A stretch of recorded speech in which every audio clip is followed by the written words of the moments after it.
Well, good morning, everyone, and welcome to this special edition of the Juniper Center Thrive Live, where we have conversations about mental health and all kinds of things to try to help people understand their mental health better and how they can help other people as well. I'm your host, Dr. Margo Jacquot, and today we're going to speak with John Roedel.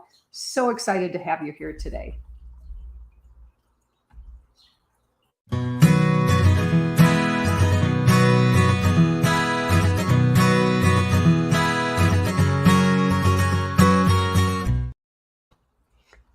Well, John, good morning.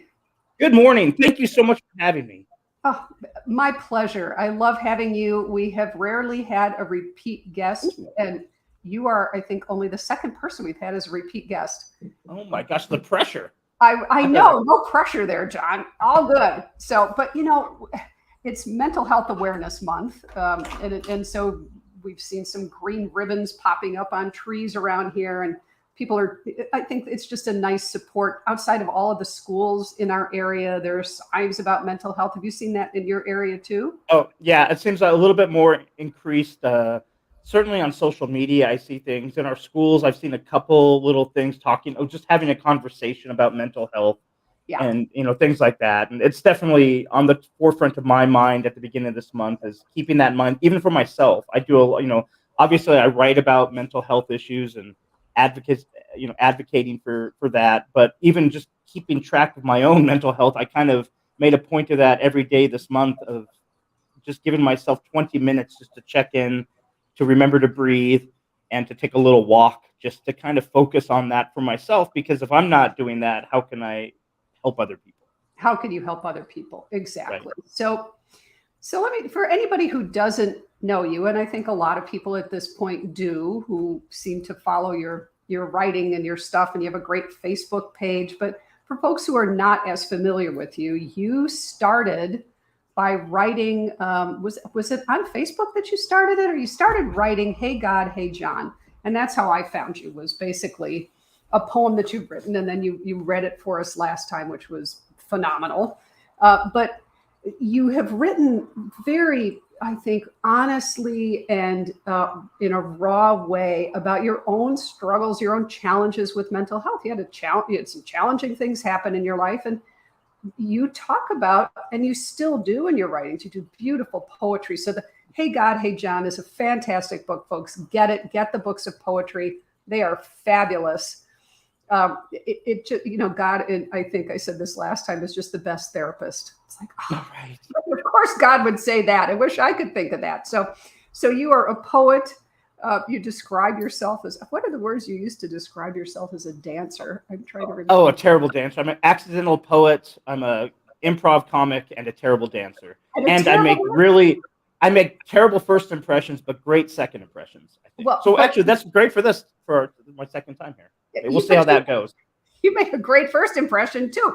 But you have a poem that you've written that talks about you dancing, and it's so great. Oh shoot, what was the line that you wrote about something with groove with nothing to prove? What was that Yes. line? Yeah, all groove with nothing to prove. All groove. I love dancing, but man, I am so bad at it. I'm shaped like a penguin, and I have the athletic ability of a penguin. But I like when I'm dancing. When I was younger, everyone went to weddings. In my 20s, everybody had weddings. In your 30s, you had a few more weddings. But now that I'm flirting with 50, there aren't as many weddings that I go to anymore, which is a No. bummer. I know that cycle will pick up again in a few years when people's children get married. Right. But that was my favorite thing about weddings, is the dance, because Yes. everyone's kind of uninhibited. You kind of let go. It doesn't matter if you're a lawyer or a banker or you're a dog groomer or whatever it is you're doing in your life, or you're 18-year-old student. Everyone's out there just celebrating and dancing with music, and it's a crazy community of people that form on a dance floor. Yep. And I love it. I wish I lived in a town that was more dancing. And granted, COVID was difficult for that. But I think in my 50s, I've threatened my wife that I'd like us to take dancing lessons together, To which she said, knowing me, we better get our insurance policy up. Yeah, make sure that life insurance and everything is up to date. That's right. You and your wife need to come to Chicago. There are lots of good places I know. to dance. So Yeah, especially in the summer, you can do it just outside. So that's fabulous. Bring your wife. We'll find a place. Okay. To go. So, Yes.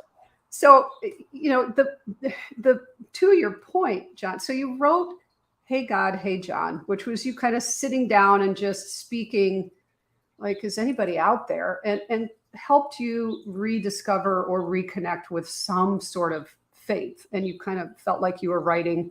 Either there could be divine coming through, and or it could be some part of you writing to yourself, is kind of how you framed it. And then you found you were a poet and you didn't know it. Right. I'm sorry, I had to go there. No, you have to. Oh, corny. But so then you wrote a couple of books of poetry, and one was, again, about, I think, more about struggles and mental health. And then you wrote one recently, Upon Leaving. Mm-hmm. Upon departing? Upon departure. Upon departure. I'll just make up a name. Oh, that sounds good. I almost went with Upon. Yeah, I almost. It's funny you mentioned that. It was almost entitled On Leaving or something like that. So okay. Yeah, we're connected there. We're connected there. That's right. Upon departure. And to your point, John, we've done the graduation, we got married, we did all those things. And now in our lives, we're getting older. Some of us, we're watching our children. And I love the cover of the book. Deanna, if you have the cover for Upon Departure. This time you have it, right? You did a nice impromptu. There you go. Perfect. There you go. Which is fabulous. But if you can see the cover, it looks like a kid going off to college. And I love that because Deanna's going to make it a little bigger. So Deanna's our producer. Thank you, Deanna. So that I thought that was perfect, especially for this time of year. I have started hearing from parents whose children are getting ready to go off to college, and they're grieving. Yeah. They're grieving the loss of those kids. They're grieving their child moving out of the house. And to your point, we're also at a stage in life where people are dying. I know you lost a good friend a couple of months ago, and that was a very raw experience. So this is, and given what we just went through with COVID and how many people were lost, war, the world that we knew it, right? So people are grieving. So in addition to all of the other mental health state, anxiety and depression, people are grieving. And I thought, during mental health awareness, we would talk about dancing, right? All groove with nothing to prove. Right. Also about grief, because I think your perspective on grief is so helpful. You talk about it like, people talk about it like it's a cold, like it's something you need to move through and get over it and take some, aspirin and move the hell on. Get back to work. Right. Get back to work. And folks, if anyone's watching and wants to put a comment in, we would love to hear from you. So can you just describe a little bit, John, your perspective on grieving? You've experienced it throughout your life. So yeah. Can you just talk about that perspective? Yeah, grief for me is the most quintessential human experience we have. It's not, when I was younger and I lost a distant family member, it would just be sadness. I would just think, everyone's going to be sad for a while, and then you move on and get over it. You get over it like it's a cold or a disease or something like that. You just overcome it. Right. But the older I got, I discovered that grief is the ultimate human experience. It's not just sadness. It can be joy. You can be in the car, right? And also a song that connected you and someone who you had lost comes on the radio, and you have this moment of joy, of remembrance and nostalgia. It can be regret. It can be heartbreak, of course. But it's not all sadness. There can be laughter. There can be, it's all the human emotions all wrapped up into one burrito all at once. And that's why it's so overwhelming. It attacks us from all sides, and it comes at us unexpected. It can be, my dad has been gone now 25 years. But every time I'm on a walk, and I do it every day, I walk past a garden in which someone is growing green beans. And my dad was obsessed with growing the perfect green bean. And you could smell it coming out of the earth. And every time I smell it, I remember him. And I remember him in his hat and covered in dirt and his overalls and all of that. And it comes to you and it always surprises me. Mm. And that's why I think grief it's proof that we matter to one another. I think it's a gift, and it's awful, and I'm so sad we have to always go through it. But on this cover, there's a reason why I make it as someone kind of leaving on a train, going somewhere. That doesn't mean they're gone forever. That just means Mm. they're gone for now. They're in our hearts. We carry them on with people who have faith. They think we're going to be all connected again together. I find grief to be the proof that we all got tangled together here in this wonderful earthly experiment, and that all these relationships we make with each other are deeply rooted and they matter. Well, and I think I don't know if you wrote this or you spoke it, but we all knot our roots under the soil with one another. Yeah. Wow, what a great way. And then you talk about how when we're letting go of someone, we have to, I mean, how do you disentangle roots Yeah. and root systems? I thought that was such a great, we nurture each other. We're in the earth together. Mhm. Yeah. So it's a profound, profound process that is not like a stinking cold that you're just, No. what you No. need to get over it and start dating again. It's been 6 months. Right. What the heck? This is not something you overcome. It's something you experience. It's not something you go under or over or around. It's something you witness. One of my poems, I talk about grief being a coral reef that develops over dozens of years. And in one year, it will change color, and the next year, it will look something else. But Mhm. it takes a long time. It takes, you don't ever get over the loss of someone you're truly entangled with. And for Mhm. me, it's scary and it's heartbreaking, but also it proves to me this everything we're all about here on this planet is about building these relationships with one another. And what a miracle it is to grieve someone. How Mhm. sad would it be to go through your life and never shed a tear for someone you've lost? It's Right. proof. And you're exactly right with COVID. And that's why I kind of pushed this book out. I wanted it out this spring, as it felt like we were at least reaching another ebb in the flow of COVID, where I thought, let's have a moment. We Mhm. can't all agree on anything with COVID. We can't agree on much of anything in the world, but we've all lost somebody. We've all been touched, whether, however people experience COVID or want to talk about it. Just about everybody probably knows someone who's lost somebody because of COVID. Mhm. And in my lifetime, it's the first universal experience that the entire world is going through at the same time. There's Mhm. been tragedies all over the world where it's felt centric to that community or that country or that area of the world. It didn't involve everybody. But this was a car wreck we were all involved in at the same time. And we all lost somebody. And we've all, and grief can be, people. I worked as a reporter for a while, a community reporter during COVID, and I would cover rallies. I would cover demonstrations, and those were very volatile, angry things. Mhm. People, with guns and threatening to put me in the trunk of their car and stuff like that, because people were very angry Oh and my God. protesting and really, really frustrated, and they were grieving the loss of things. And at the first, I was very defensive and angry back at them. But the more I sat with it when I worked on this book, they were grieving the loss of freedom. They were grieving things in their life that they had taken for granted, a lot like we do with the relationships we have with people. So Mhm. grief isn't just people; it's kids going to college. It's the end of a relationship. It's the end of a business. It's a change in your life, whatever it is.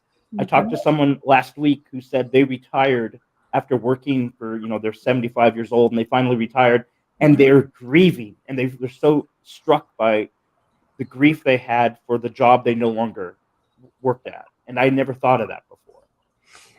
So That's such a great point that it's we think of grieving as somebody's died, and mhm. since they're dead, but and yes, that's one part of it, or people grieving because kids are going off to school or letting a job go. And you know what I think confounds people, and you write about this, I think, so beautifully.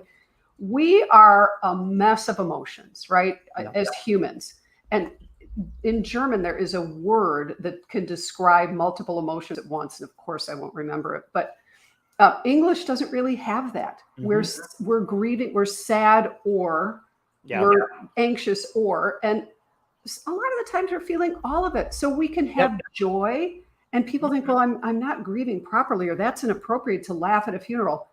want people to guffaw at my funeral. I mean, not at me, Right. but like I would love it to be like, but I think it would be great if people could have that joy. And I want that to be a part of a memory for me or anybody that I love. Yeah. And we can have the sadness in one moment, the joy in another, all of this mix. We can be Yep. angry at them and then we can forgive or all of that. So I love that the way you write captures that kind of sentiment. We're all messing with our emotions. It's a wave. The waves come in different shapes and sizes every day. And again, I think we talked about this last time. The fact that we're all having these emotions here on Earth, how amazing is that? I love emotions. I love the fact that I can have a bad day. Not during it. I don't like it when I'm having it. But when I look at it a day or two later, it makes me grateful for the good day I'm having then. Without the shadow, we wouldn't see light. We wouldn't even know light existed without shadow. Without the negative emotions, we wouldn't be able to find the pure raw joy in the moments of bliss, in the moments of peace and contentment. If we were always at peace and contentment, this would be the most boring movie we'd ever be in. Yeah. Right. And I'm sorry if I interrupted you, but it's humanly impossible, right? And people think they're making a mistake or that they're doing something wrong if they feel sad, if they're still grieving, if they're anxious, if they're having a mental health chunk of time in their life. And really, it's physiology. Our brains and our nervous systems are constructed just in that way. It's a natural response, just like breathing or digesting or anything else.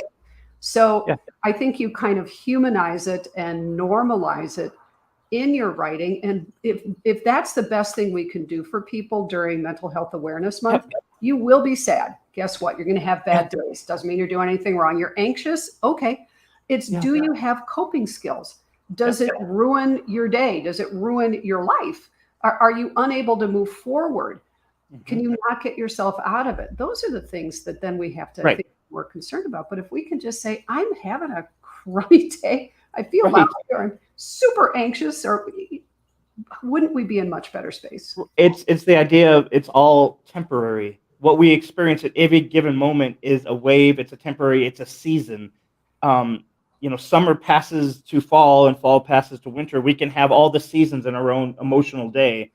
During the day, we can have all the seasons of our emotions all through the day. But the trick is not to get stuck in it. The trick is to not always be the person who everything is amazing and great and there's no problems in the world and you're riding on unicorns across the valley. Those personalities wear on people because they're not acting real or authentic, I don't think. I think they're only saying only things are good and nothing is bad in the world. No, there's plenty of heartbreak and sadness in the world. It's okay to experience it. It's okay to let it pass through you. Just don't hold on to it. Let it slip through your hands and wait for the next wave to come, because that's what this adventure is about. It's about standing there in the shore. Here's a wave. That was something. Here's the next one. Who knows what it will be? But isn't that what the fun of this whole thing is about? So yeah, it's about working through them. It's not, I've been sad. I think my writing, I was sad for years and I didn't know it. And it wasn't until I started writing and I started breaking that open that I was able to start passing through it, moving through the tunnel, letting the wind go through the wind chime, whatever you want to metaphor it as. Right? Yeah, that's how I got things moving again. I had to let it move on. But it wasn't until I kind of spent time with it and built a relationship with my depression. I built a relationship with my sadness. I built a relationship with my grief to learn from it, to ask what it needed for me to do, and knowing it'll be back. Like, just because I'm not in the moment of I'm not feeling depressed particularly today. I know it'll come back in a wave, but that's why I have a relationship with it. We're not fighting each other. I'm not out to vanquish it from the earth for me, because I know that will never happen. I know it's always going to have, it's going to be an undercurrent of things, and it can come back whenever.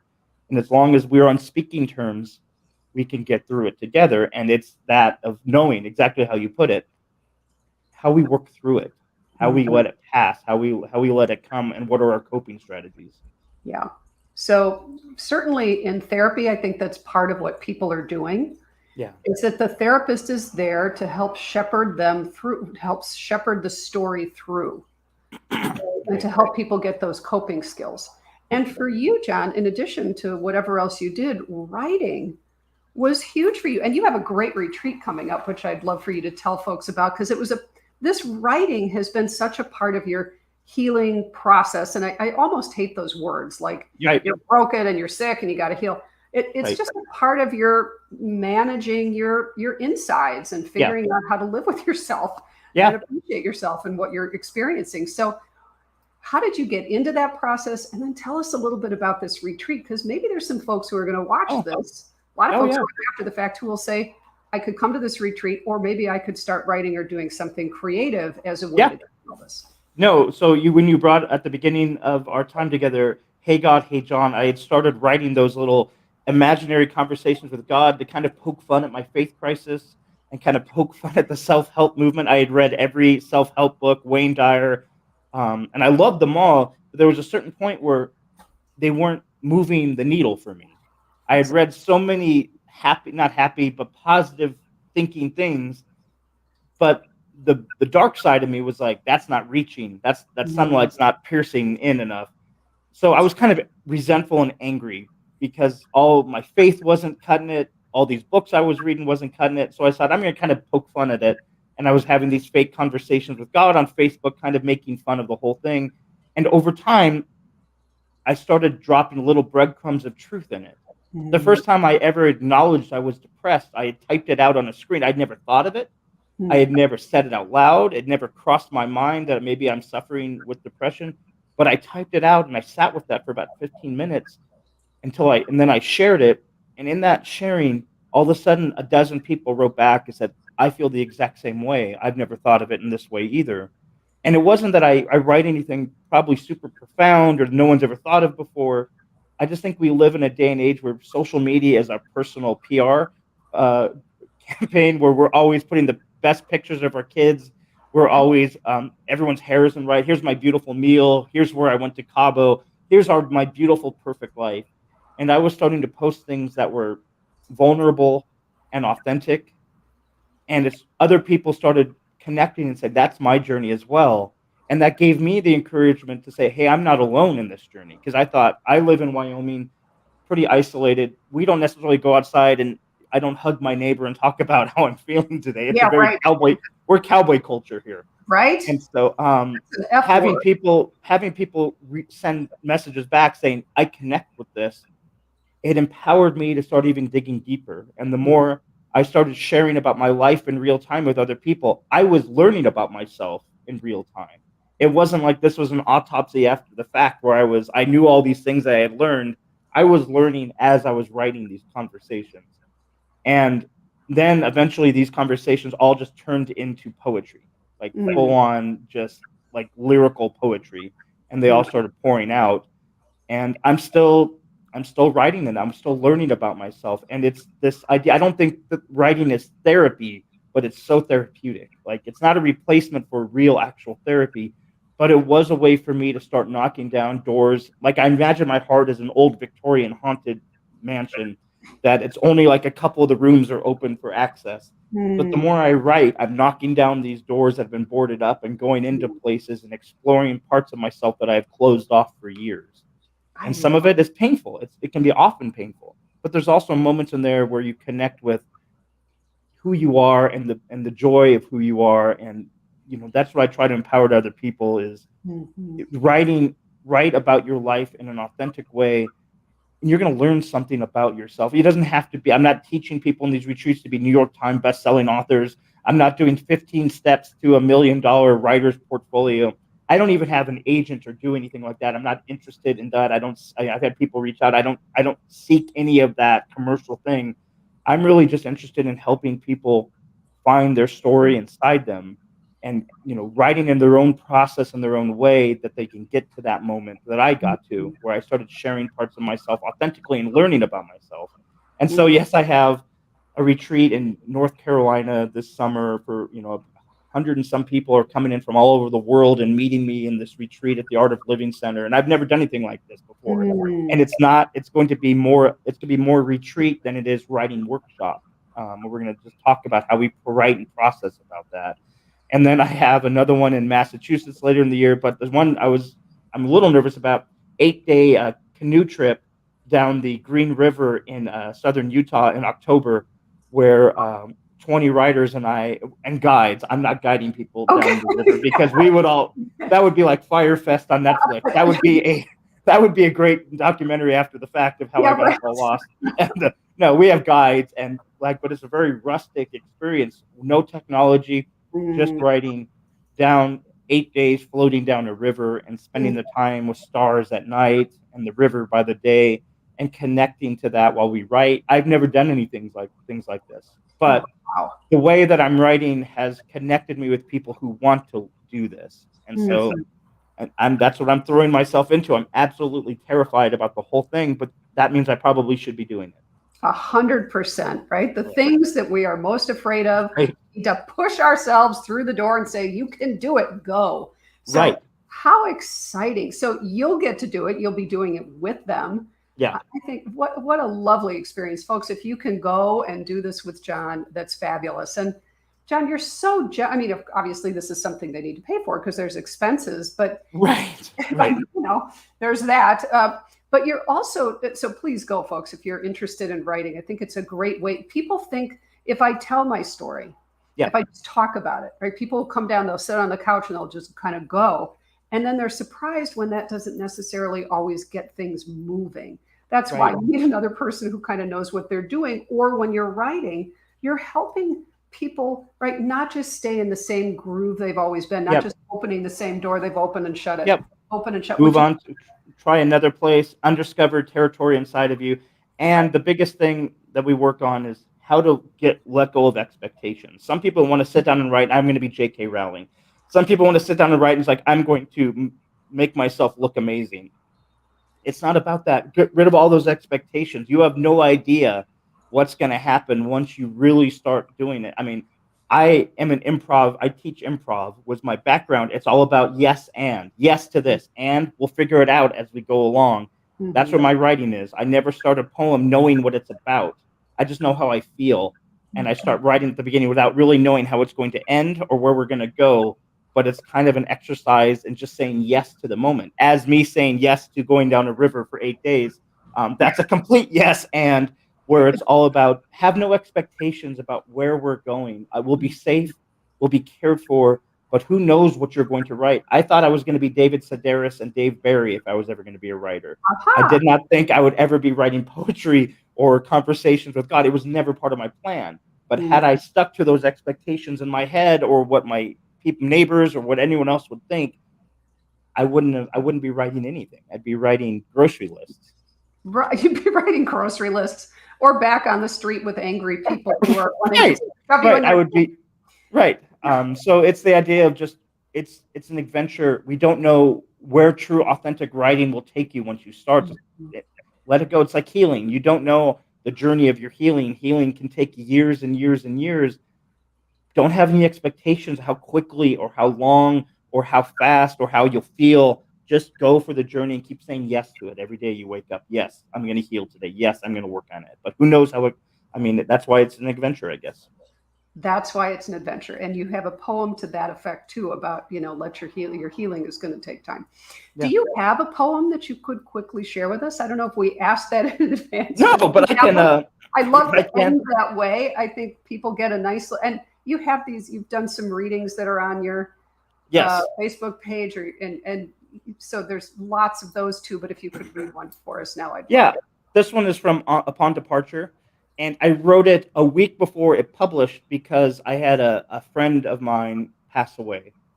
And I was thinking about, he was an older gentleman, but he reminded me so much of my dad. And he taught me so much about life. And he taught me so much about grief because his wife had passed away 20 some years before. And he talked about grief. And I was writing this book and I wanted him to read it. So when he passed away and it was very sudden, I wrote this poem the day of, just thinking about all the things he had taught me about grief over the last 4 or 5 years I got to know him. And I don't really title this poem, but in Upon Departure, it's number one. I don't care what form you return to me. I just want you back. If you come back to me as rain, I'll sit under your downpour and become drenched in the memory of how we first met. If you come back to me as a western breeze, I'll lay down in a field and make 100,000 wishes as you blow dandelion seeds all over me.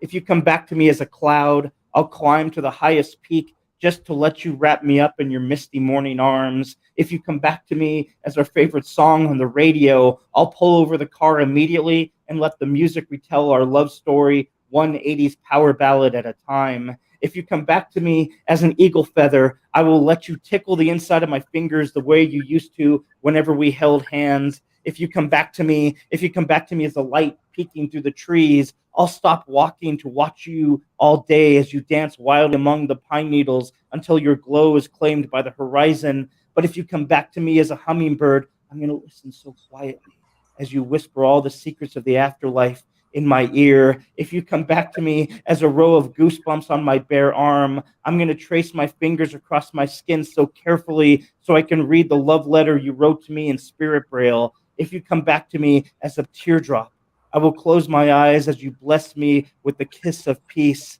If you come back to me as a twinkling star in the night sky, I'm going to renounce my allegiance to gravity so I can rise up and orbit you. But if you come back to me as a roaring campfire, I'm going to stand so close to you that the smoke of your presence lingers in my hair for years. If you come back to me as a flower, I will ask God to cash in all my available credit to turn me into your honeybee. If you come back to me as a dream, I will put as many dream rocks in my pockets as I can to keep me from floating up through my eyelids to wake up. And if you come back to me as a stretching strand of lightning, well, I'm gonna go outside and I'm gonna wait for the thunder to shake the cobwebs off of my heart. And if you come back to me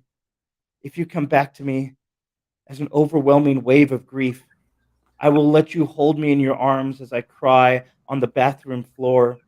If you come back to me as the eyes of a child, I will smile and give you a quick nod as your adventure starts all over again. There is no dress code required. Come however as you are. No matter how you return to me, I will be waiting. Whether you come back to me as a piece of piano music or as a heart-shaped cloud, whether you reveal yourself as a morning songbird or a midnight candle, I'll be paying attention. To be a watcher is the joyful work of the grieving. And when I see you, oh my love, when I see you again, it'll be like you never left. John Roedel, thank you so much for that. I read that and it just, I mean, it just brings tears to my eyes. That was because clearly you write so authentically. I really appreciate that.